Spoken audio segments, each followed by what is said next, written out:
Hello friends, हम आज start करने जा रहे हैं question number 8 theoretical distribution set C foundation का स्टार्ट करने जा रहे हैं।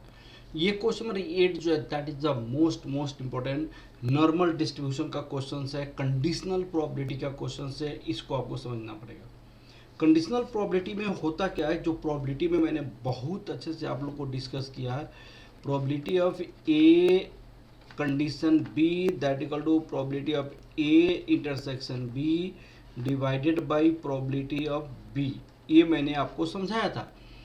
Conditional probability, this is the conditional probability.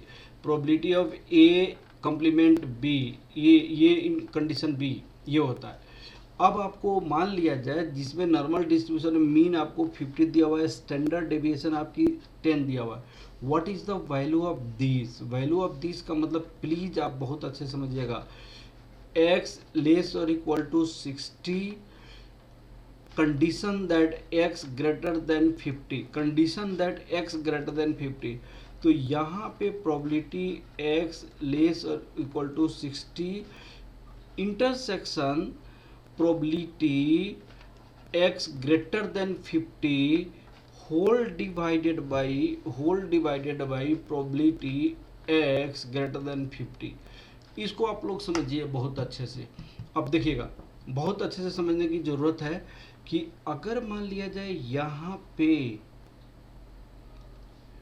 Normal distribution है, इस नॉर्मल डिस्ट्रीब्यूशन में मान लो म्यू 50 है और ये 60 है, ये 60 है, तो पहले x लेस और इक्वल टू 60 का मतलब ये सारी चीजें होता है, ये सारी चीजें होता है। और ग्रेटर देन 50 का मतलब क्या होता है? ग्रेटर देन 50 का मतलब आपको प्लीज समझने की कोशिश कीजिएगा। अगर ये 50 है तो ये सारी चीजें होता है। तो ये आपका इसका मतलब क्या हुआ? ये इसका मतलब क्या हुआ? दोनों का इंटरसेक्शन, दोनों का इंटरसेक्शन, दोनों का इंटरसेक्शन का मतलब कॉमन, दोनों का इंटरसेक्शन का मतलब कॉमन। तो यहाँ पे यदि 50 60 रख दीजिएगा तो कॉमन तो सिर्फ यही पार्ट हुआ ना, सिर्फ यही पार्ट हुआ ना। तो कॉमन तो सिर्फ यही पार्ट हुआ, तो कॉमन ये पार्ट हुआ। तो इस पार्ट को हम कैसे लिख सकते हैं? Probability 0 less than x less than 60, probability यहाँ पे 50 होगा, 50 प्रोबेबिलिटी x ग्रेटर देन 50, ये होगा आपका कंडीशनल प्रोबेबिलिटी। तो इसके प्लेस पे हम जो लिखेंगे ये कॉमन होगा। एक में क्या बोला है कि भाई साहब यहाँ से लेकर यहाँ तक, यहाँ से लेकर यहाँ तक। एक ने बोला यहाँ से लेकर ये सब, यहाँ से लेकर ये सब। तो कॉमन क्या होगा? कॉमन तो सिर्फ इतना ही होगा ना। कॉमन इंटरसेक्शन का मतलब कॉमन होता है, इंटरसेक्शन का मतलब क्या होता है? कॉमन होता है। तो एक ने कहा कि 60 से कम, 60 से कम, 60 और 60 से कम। तो एक ने कहा 50 से ज़्यादा, 50 से ज़्यादा। तो ये वाला पार्ट नहीं होगा, सिर्फ यही कॉमन होगा और 50 से 60 के बीच में होगा। ठीक है ना? तो हमें z की वैल्यू निकालना पड़ेगा x minus mu upon standard deviation. अगर 50 रखोगे, ये भी 50 है, that equal to 10, that equal to 0।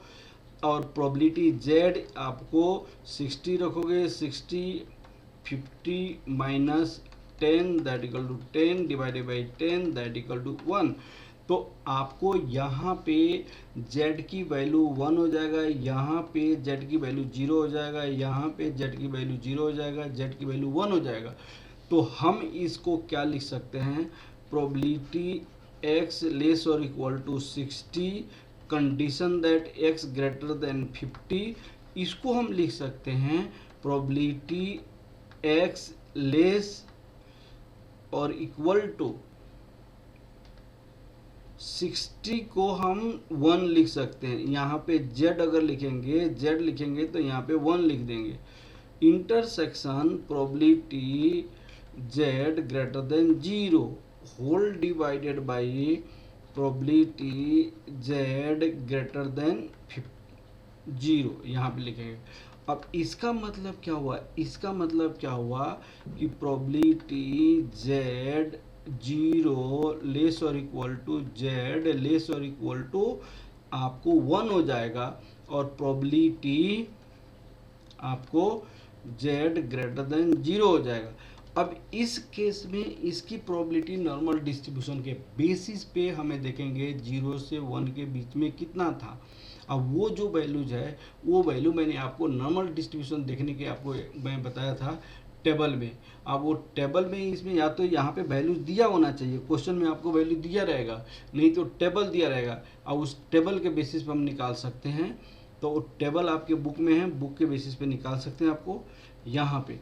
तो इसकी जो भी वैल्यू आएगा वो ये तो होता है 0.5, ग्रेटर देन 0 का मतलब ये तो होता है 0.50, और इसकी वैल्यू आपको टेबल में देखना पड़ेगा। ठीक है ना, समझ आया बहुत अच्छे से। देखिए ये चीज़ें मैंने निकाला, ये चीज़ें निकाला, यहाँ पे वी हैव टू फाइंड, ये कंडीशनल प्रोबेबिलिटी है।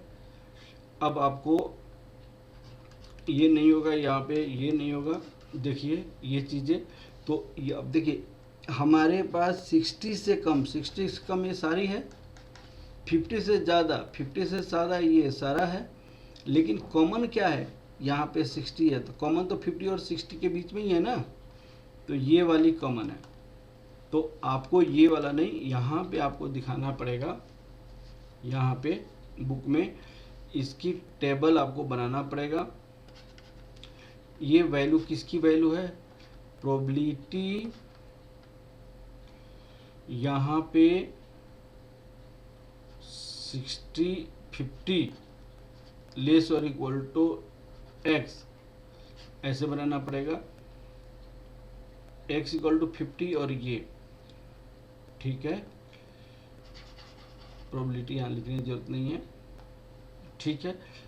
इसकी वैल्यू हम ऐसे लिखेंगे z के टर्म में, 0 लेस और इक्वल टू z लेस और इक्वल टू 1।